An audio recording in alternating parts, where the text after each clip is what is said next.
I never want kids, the Millionaire CEO declared, so she walked away, pregnant. 5 years later, he found her again. They're twins, sons. A great story for my beautiful family. Don't forget to like and subscribe. Let's start the most powerful story together. 5 years ago. The words that destroy a soul always come wrapped in ordinary moments, delivered by the person you love most when you least expect them. Serena Bunn smoothed her hands over the midnight blue dress that hugged her curves perfectly. The same dress Wallace had chosen for her on their weekend in Napa Valley. Tonight felt different, electric with possibility, heavy with the secret she carried like a precious jewel in her heart. Through the floor-to-ceiling windows of Wallace Galbraith's penthouse, Seattle's skyline glittered like scattered diamonds, but nothing could outshine the joy bubbling inside her chest. Two pink lines, two beautiful, life-changing pink lines that had appeared on the pregnancy test just that morning. She touched her still flat stomach, imagining the tiny miracles growing inside. Twins. The doctor had confirmed it with a smile that rivaled the sunrise. After 6 months of loving Wallace Galbraith with every fiber of her being, after nights when he whispered her name like a prayer and mornings when he looked at her as if she'd hung the stars themselves, she was carrying his children. "You're glowing tonight," Wallace said, emerging from his study with that devastating smile that had first stolen her breath at the charity gala where they'd met. His dark hair was slightly mussed from running his fingers through it, a habit she'd grown to love during his late-night business calls. At 30, Wallace Galbraith commanded boardrooms and conquered markets with the same intensity he brought to everything else, including loving her. "Am I?" Serena's voice carried a musical lilt that made him pause, wine glass halfway to his lips. The penthouse around them spoke of his success: Italian leather, original artwork, a kitchen that had never seen a home-cooked meal until Serena started staying over. But tonight, none of it mattered. Tonight was about their future, about the family they would build together. Wallace set down his wine and crossed to her, his movements fluid and confident. Even in casual clothes, dark jeans, and a cream cashmere sweater, he carried himself like royalty. When he reached for her hands, she noticed his were slightly trembling. "Serena, there's something I need to discuss with you." Her heart skipped.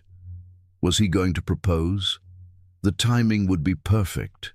She could share her news right after, watch his face transform with wonder and joy. She'd dreamed of this moment, planned how she'd tell him about the babies.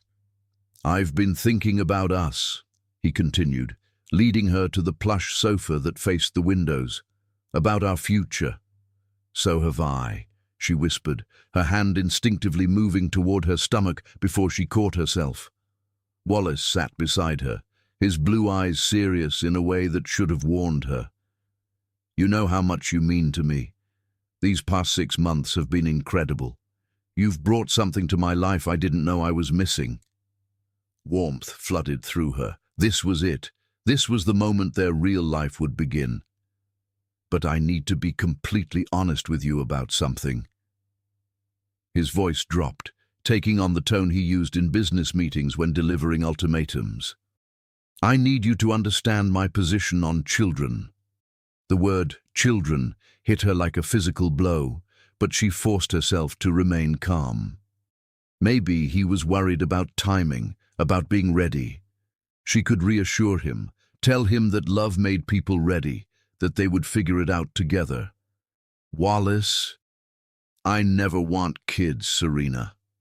The words fell between them like shards of broken glass. "Not now, not ever. Children would destroy everything I've built, everything I've worked for. They're a complication I can't afford, a responsibility that would consume the life I've carefully constructed." The blood drained from her face so quickly she felt dizzy. Around them, the penthouse suddenly felt cold, cavernous, more like a museum than a home. The city lights beyond the windows blurred as tears gathered in her eyes. She tried to speak, but her voice had abandoned her. "I know society expects certain things," Wallace continued, oblivious to her distress, warming to his subject the way he did when explaining business strategies. Marriage, children, the whole domestic scenario. "But I've seen what that does to people. My parents' marriage barely survived my childhood. My father's business suffered because he was constantly distracted by family obligations.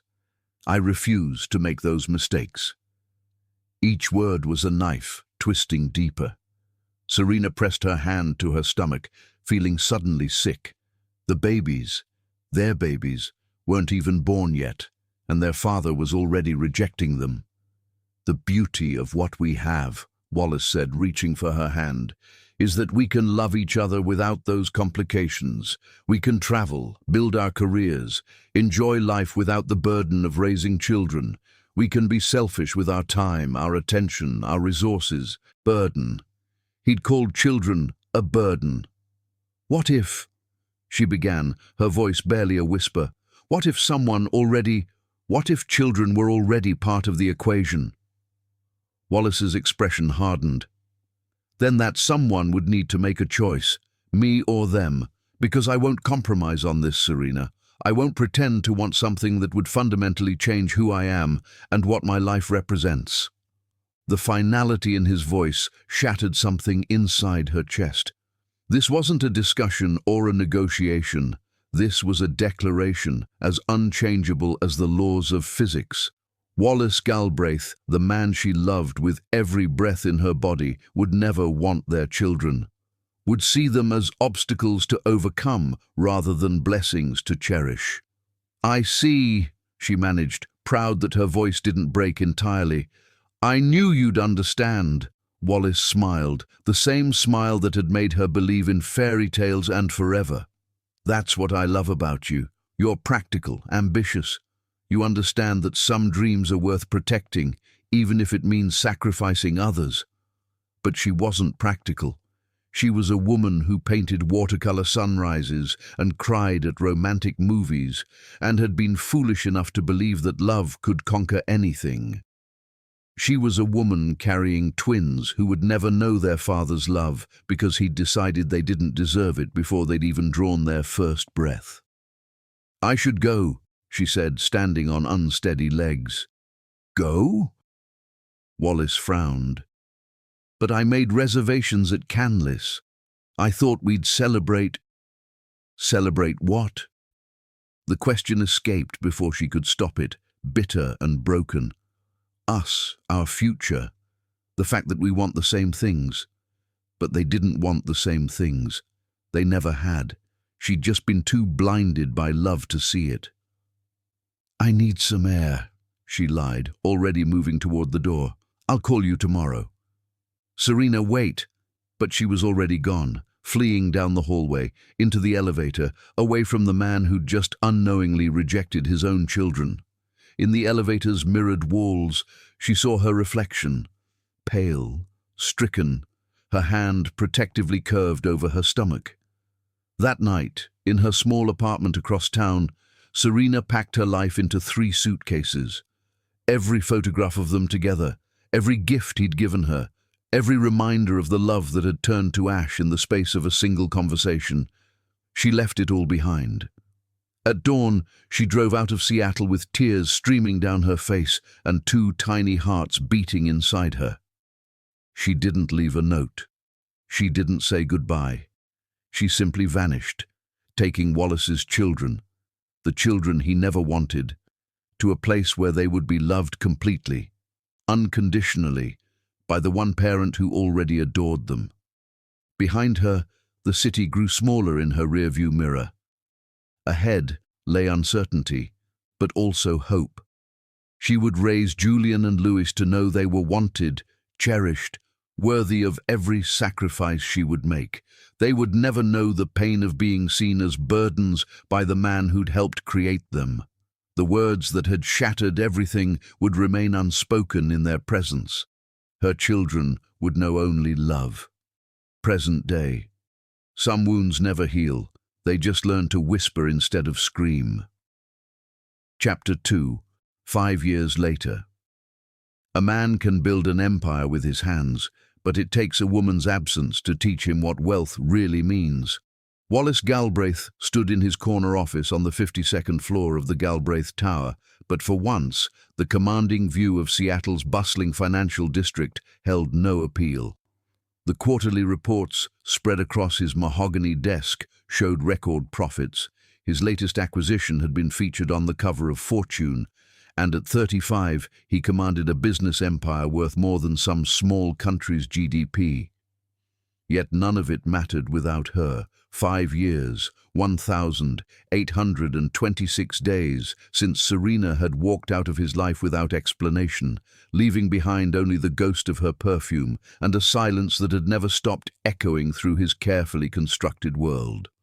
Every weekend for 5 years, Wallace had driven to a different town, walked through farmers' markets and school playgrounds, sat in coffee shops and bookstores, searching faces in crowds for the woman who'd vanished with his heart.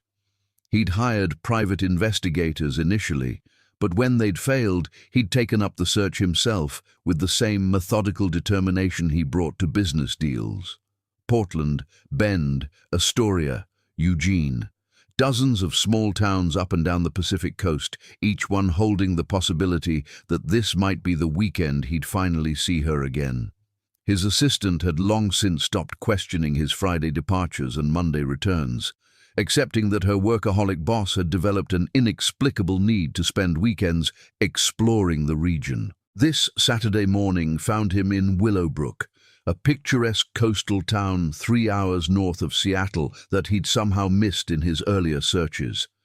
The main street was lined with art galleries and cafes, the kind of place that attracted creative types seeking inspiration and affordable rent. Exactly the kind of place Serena might have chosen to start over. Wallace parked near the town square and began his familiar ritual, walking slowly through the commercial district, studying every face, listening for a laugh that might be hers, hoping for the miracle that had sustained him through 5 years of disappointment. The elementary school playground was busy with Saturday morning activities, parents pushing children on swings while others organized what looked like a community cleanup day. Wallace found himself drawn to the cheerful chaos, something about the scene tugging at memories of conversations with Serena about the family life she'd dreamed of having someday. And then he saw her. Serena stood beside a picnic table covered with art supplies, her dark hair caught up in a messy bun, wearing faded jeans and a paint-splattered t-shirt. She was laughing at something a small boy had said, her face radiant with the same joy that had first captured Wallace's heart 6 years ago. She was more beautiful than his memory had dared preserve, and for a moment he couldn't breathe. But it was the children flanking her that made his world tilt on its axis. 2 identical little boys, perhaps 5 years old, with dark hair that fell in waves exactly like his own and blue eyes that mirrored his perfectly. They were helping her organize paintbrushes, their small faces serious with concentration, and when one of them looked up and smiled, Wallace felt his knees go weak. The timeline clicked into place with devastating clarity. 5 years since Serena had left. These boys who looked exactly like him at that age, who moved with gestures he recognized from his own childhood photos. The way Serena's hand rested protectively on one boy's shoulder, the casual intimacy that spoke of years of shared life. These were his children, his sons, the children Serena had been carrying when he'd delivered his cruel ultimatum about never wanting kids. Wallace stood frozen at the edge of the playground, watching the family he'd never known existed. One of the boys, he could see a small scar on the child's chin that distinguished him from his twin, was showing Serena a painting he'd created, his face glowing with pride. The other was carefully washing paintbrushes in a water bucket, his tongue poking out in concentration. "Julian, that's beautiful," Serena said, her voice carrying clearly across the playground. "You've really captured the way morning light looks on the water." "Louis is better at painting boats," Julian replied with the generous spirit of a child secure in his mother's love. "But I like painting the sky." Julian and Louis, His sons had names, personalities, 5 years of life he'd missed entirely. Wallace watched Louis abandon his brush-washing to wrap his arms around Serena's waist in a spontaneous hug and felt something break open in his chest. This was what he'd given up. Not just Serena, not just the abstract concept of children, but this, a Saturday morning in a small town, watching his sons discover art while their mother guided them with infinite patience. This was the life his arrogant words had cost him. "Mama, can we show Mrs. Martinez our paintings when we're done?" Louis asked, bouncing on his toes with excitement. "Of course, sweetheart. She'll love to see what you've created." Wallace forced himself to move closer, his heart pounding so hard he was sure everyone in the playground must be able to hear it. He needed to see their faces clearly, needed to confirm what his heart already knew with absolute certainty. As he approached the art station, Julian looked up from his painting and their eyes met. Blue eyes identical to Wallace's own, set in a face that was unmistakably his child's face. The boy tilted his head with curious interest, studying this tall stranger with the unconscious intensity that Wallace recognized from his own childhood. "Hello," Julian said politely, the greeting of a well-mannered child meeting an adult. "Hello," Wallace managed, his voice rougher than he'd intended. Serena looked up at the sound of his voice, and the world stopped turning. 5 years collapsed into nothing. Every day of searching, every night of regret, every moment of wondering if he'd imagined the depth of what they'd shared.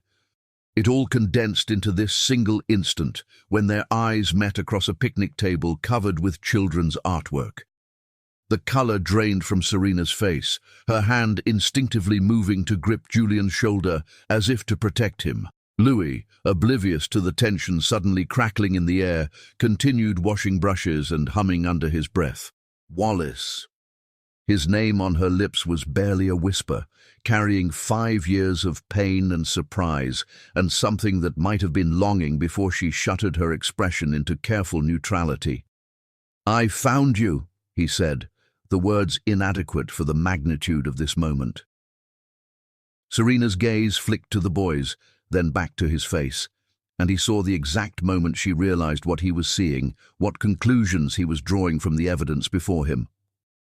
"Boys," she said, her voice carefully controlled, "why don't you take your paintings over to Mrs. Martinez? Show her what you've been working on." "But Mama," Louis began. "Now please," Serena said, her tone gentle but firm in the way that brooked no argument. Julian, always the more perceptive twin, looked back and forth between his mother and Wallace, with eyes too wise for a 5-year-old. But he took Louis's hand and led him away, casting one last curious glance over his shoulder at the tall man who'd made his mama look scared. When they were out of earshot, Serena finally spoke. "How long have you been looking for me?" 5 years, Wallace said simply. "Every weekend, every town between here and California, I never stopped searching." "Why?" The question came out broken, desperate. "You got what you wanted, Wallace. A life without complications, a life without children." Wallace looked across the playground to where Julian was showing his painting to an elderly woman who must be Mrs. Martinez, while Louis chattered excitedly about his brush-washing technique. His sons, beautiful, perfect, 5 years old, and growing up without knowing their father existed. "Because I was wrong," he said, his voice thick with regret. "About everything. About children, about what mattered, about what I wanted my life to be. I've spent 5 years learning what it feels like to live without the people who matter most." "They don't know," Serena said suddenly, understanding flooding her voice. "They don't know you're their father." Wallace's throat closed with emotion. "What do they know?" "That their daddy works very far away and can't visit." Serena's voice was carefully neutral, but Wallace caught the tremor underneath. "I told them you love them, but your job keeps you traveling." Even in protecting herself, even in running from his rejection, she'd been kind. She'd given their sons a father who loved them from a distance, rather than one who hadn't wanted them at all. "Serena," Wallace began, but she was already shaking her head. "You can't just show up here and expect—" "Mama!" Louis came running back, his painting clutched in his small hands. "Mrs. Martinez said my boat looks like it could sail right off the paper, and she wants to know if we can help with the mural project next week." He skidded to a stop beside Serena, then looked up at Wallace with open curiosity. "Are you going to help with the mural too? It's going to have ocean waves and seagulls and everything?"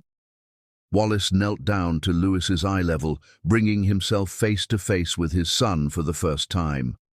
Up close, the resemblance was even more striking.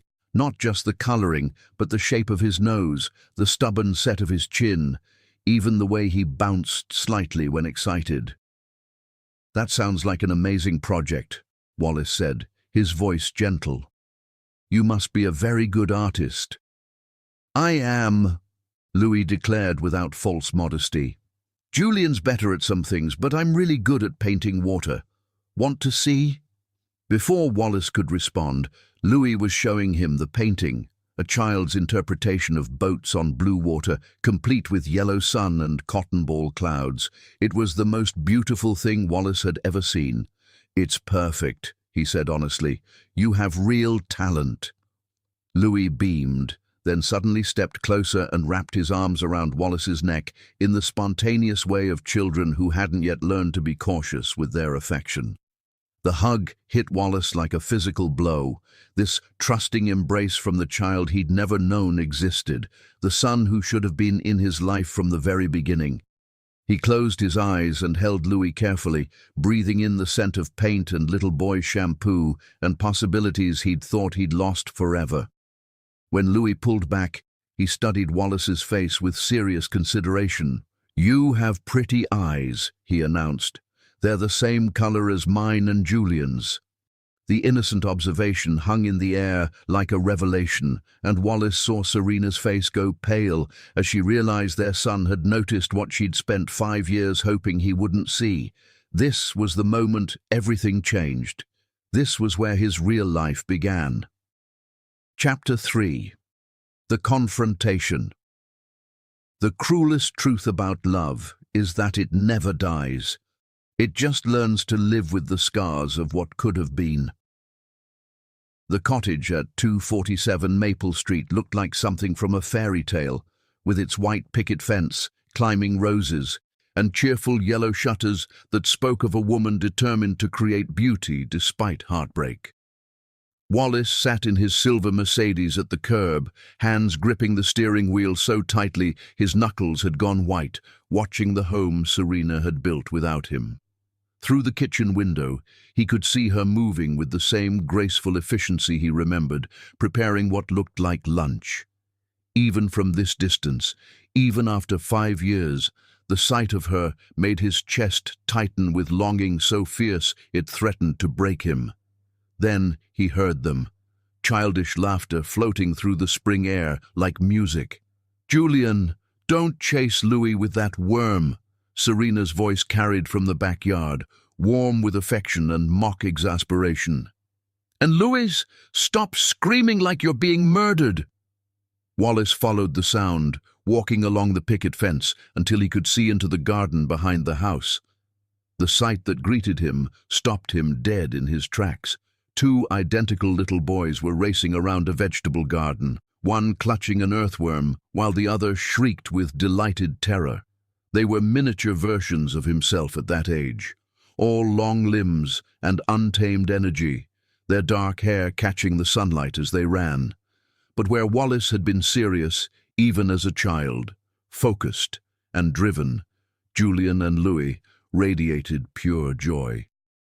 "I'm gonna put it in your pocket," Julian declared, chasing his brother around a tomato plant. "Mama, Julian's being mean," Louis called, but his laughter belied any real distress. "Boys," Serena emerged from behind a garden shed, wearing faded jeans and a paint-splattered t-shirt, looking more beautiful than Wallace had ever seen her. What have I told you about terrorizing each other with garden creatures? That it's only okay on Wednesdays? Julian suggested hopefully. That it builds character, Louis added, grinning. Serena laughed, a sound that had haunted Wallace's dreams for 5 years. Nice try, troublemakers. Now go wash your hands. Lunch is almost ready. Wallace watched, mesmerized, as she scooped both boys into her arms despite their protests about being too big to carry. She spun them around, all 3 of them dissolving into giggles, and in that moment Wallace saw everything he'd lost with crystal clarity. This was what love looked like.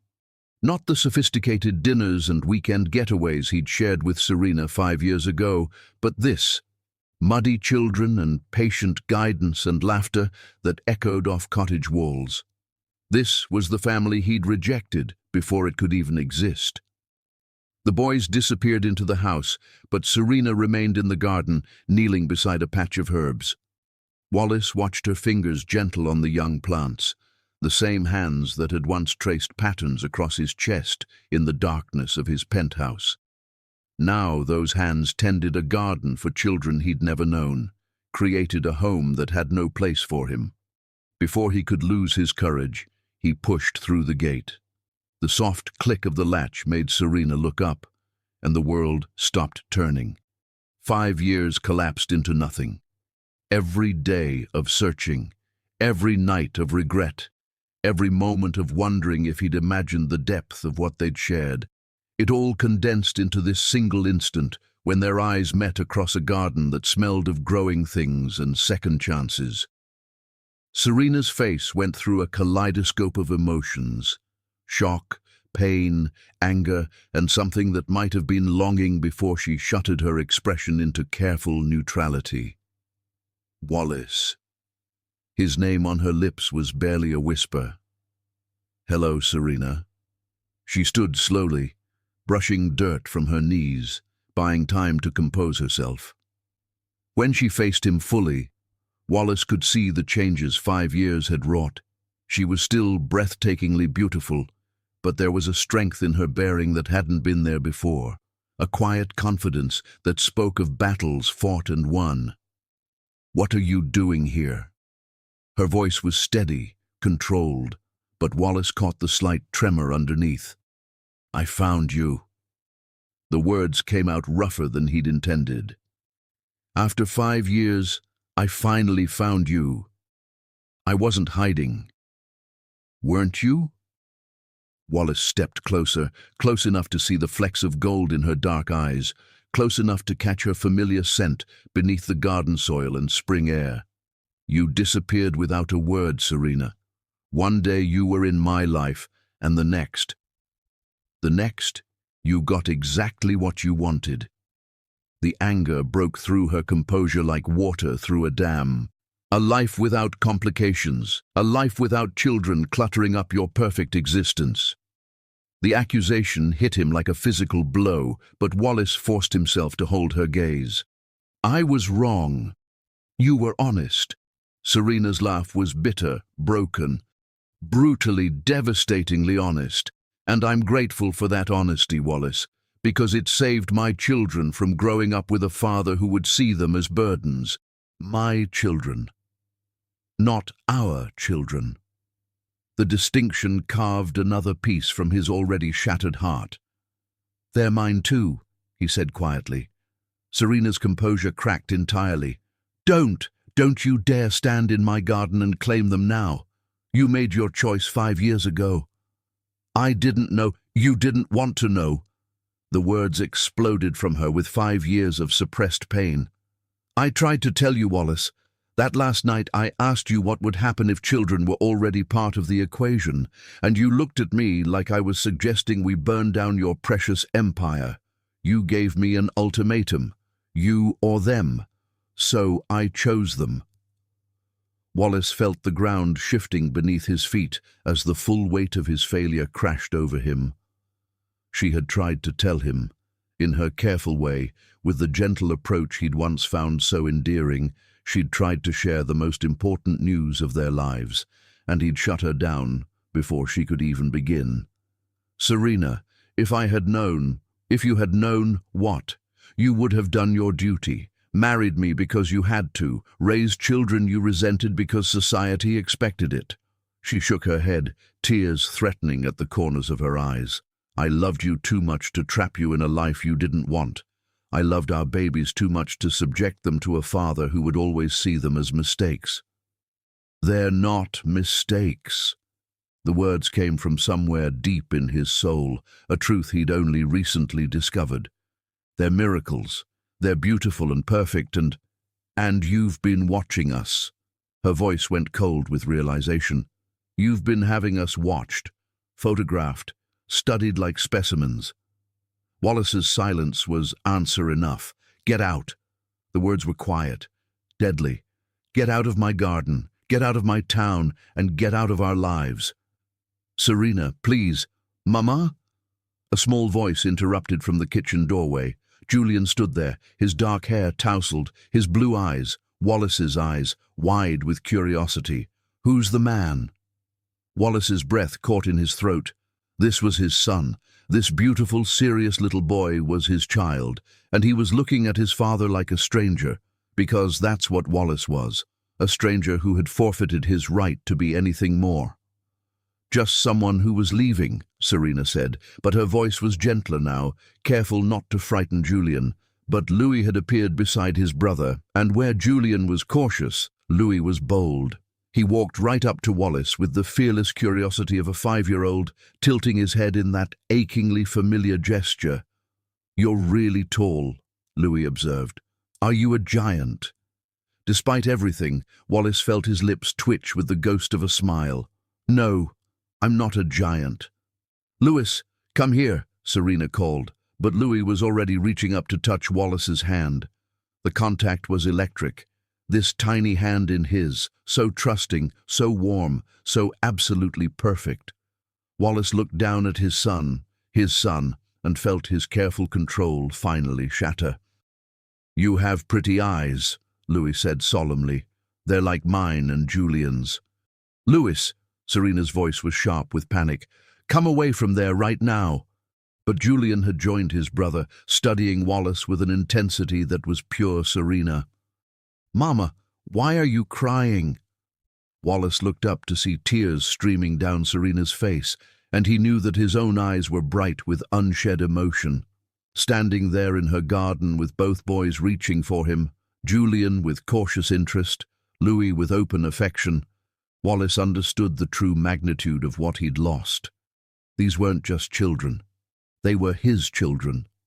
They were 5 years of bedtime stories he'd never read, 5 years of scraped knees he'd never kissed better, 5 years of "I love you, Daddy" that would never be spoken. They were birthday parties and Christmas mornings and first days of school that had happened without him. They were everything he'd been too afraid to want until it was too late. Serena, he said, his voice breaking on her name. I know I have no right to ask this. I know I gave up any claim to your forgiveness when I spoke those words 5 years ago, but please, let me try to make this right. Let me try to be the man they deserve, the father they need. It's too late for that. But even as she said it, Serena was watching Julian lean against Wallace's leg while Louis examined the expensive watch on his wrist. They don't need a father who shows up when it's convenient and disappears when it gets difficult. I won't disappear again. The promise came from the depths of his soul. I've spent 5 years learning what life feels like without you, without them. I won't make that mistake twice. Mama, Julian looked up at his mother with those impossibly wise eyes. Is this our daddy? The question hung in the air like a prayer, innocent and devastating in its simplicity. Wallace held his breath, waiting for Serena's answer, knowing that whatever she said would determine the course of all their lives. Serena looked at Wallace, really looked at him, and for a moment he saw past her anger to the pain underneath. The loneliness of 5 years raising twins alone, the exhaustion of being the only parent to weather tantrums and celebrate achievements, the heartbreak of watching her sons wonder why they were different from other families. Yes, she whispered finally, the word barely audible. "This is your daddy." And in that moment, Wallace Galbraith, master of the universe, builder of empires, man who had everything money could buy, fell to his knees in a stranger's garden and wept for everything he'd almost lost forever. Chapter 4. Little Hearts, Big Questions. Children see the world with hearts wide open, asking the questions adults are too afraid to answer. The cottage living room felt smaller, with Wallace's presence filling it. His expensive suit and careful posture, a stark contrast to the comfortable chaos of crayon drawings on the walls, toy trucks scattered across the rug, and picture books stacked on every surface.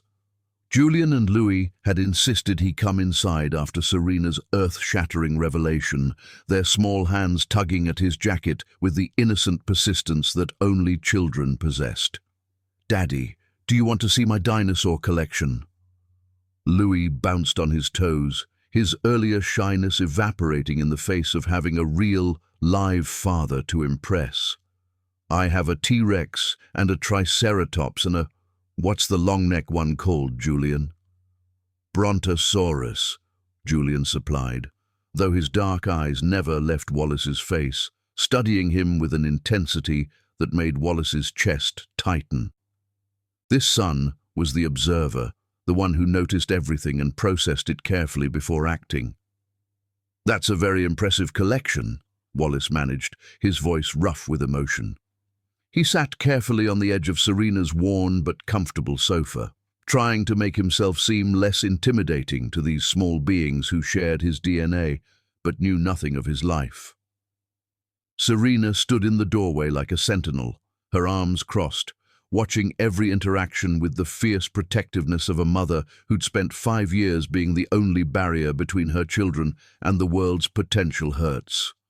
Wallace could feel her tension from across the room, could see the war playing out across her features, the desire to protect her sons battling with the knowledge that they needed their father, even if that father had once rejected them. "Are you really our daddy?" Louis climbed onto the sofa beside Wallace with the casual intimacy of a child who'd never learned to fear strangers. "Mama, show him the pictures." "Louis," Serena began, but Julian was already dragging a photo album from the bottom shelf of the bookcase. "These are all the pictures of us growing up," Julian explained with serious 5-year-old gravity, climbing onto Wallace's other side and opening the album across his lap. "Mama takes lots of pictures because she says memories are important." Wallace's throat closed as he looked down at the first page. Serena in a hospital bed, exhausted but radiant, holding 2 impossibly tiny babies. The timestamp read October 15th, their birthday, his son's birthday, a day that had passed unmarked in his life for 5 years while somewhere Serena had been celebrating alone. "That's me," Louis pointed to one swaddled bundle.